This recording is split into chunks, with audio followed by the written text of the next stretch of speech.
दोस्तों, आज जो कहानी आपको सुनाने जा रही हूँ वह बहुत ही ज्ञानवर्धक है। इसलिए आप कहानी को लास्ट तक अवश्य सुनें, क्योंकि अधूरा ज्ञान किसी काम का नहीं होता। यह कहानी एक लकड़हारे की थी। आइए इस कहानी के माध्यम से जानेंगे कि आगे क्या होता है। दोस्तों, एक समय की बात है। किसी छोटे से गांव में रामू नाम का एक लकड़हारा रहता था। लकड़ी काट कर वह घर का खर्च चलाता था। उसके घर के पास एक मीनाक्षी नाम की पड़ोसी रहती थी। वह लालची और मतलबी थी। दोस्तों, वे दोनों एक ही जंगल में लकड़ियां काटते थे।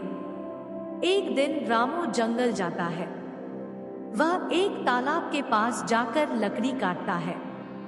लकड़ी काटते हुए उसकी कुल्हाड़ी तालाब में गिर जाती है। रामू बहुत परेशान हो जाता है और कहता है, मेरे पास एक ही कुल्हाड़ी थी, अब मैं कैसे लकड़ियां काटूंगा। तभी तालाब से जल देवी अपने हाथ में सोने की कुल्हाड़ी लेकर बाहर आती है। रामू उन्हें देखकर चौंक जाता है। जल देवी कहती है, बेटा, क्या ये सोने की कुल्हाड़ी तुम्हारी है? रामू कहता है, नहीं, ये मेरी नहीं है। जल देवी फिर तालाब के अंदर चली जाती है और बाहर आती है और कहती है, बेटा, क्या ये चांदी की कुल्हाड़ी तुम्हारी है? रामू कहता है, नहीं, ये मेरी नहीं है।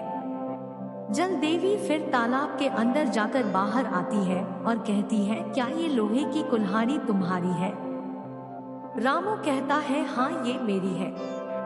जल देवी यह देखकर बहुत खुश हो जाती है और कहती है, तुम बहुत ईमानदार हो रामू, मैं तुम्हें ये तीनों कुल्हाड़ी देती हूँ। रामू कुल्हाड़ी लेकर घर चला जाता है। रामू को देखकर मीनाक्षी उसकी दरवाजे के पास जाकर खड़ी हो जाती है। जब रामू अपनी माँ को सारी बात बताता है तो मीनाक्षी उसकी सारी बात सुन लेती है।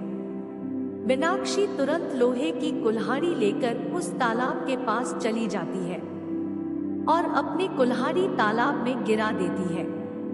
तभी जल देवी अपने हाथ में सोने की कुल्हाड़ी लेकर आती है और कहती है, बेटी, क्या ये कुल्हाड़ी तुम्हारी है? मीनाक्षी के मन में लालच आ जाता है और कहती है, हाँ, ये कुल्हाड़ी मेरी है।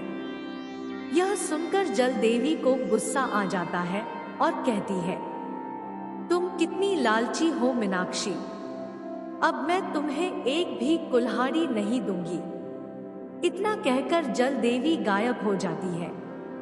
फिर मीनाक्षी अपनी गलती पर पछतावा करती है कि काश मैं लालच नहीं करती तो अच्छा होता। दोस्तों, कहानी से हमें यह सीख मिलती कि हमें किसी चीज का हमें कभी लालच नहीं करना चाहिए। लालच का फल हमेशा बुरा होता है।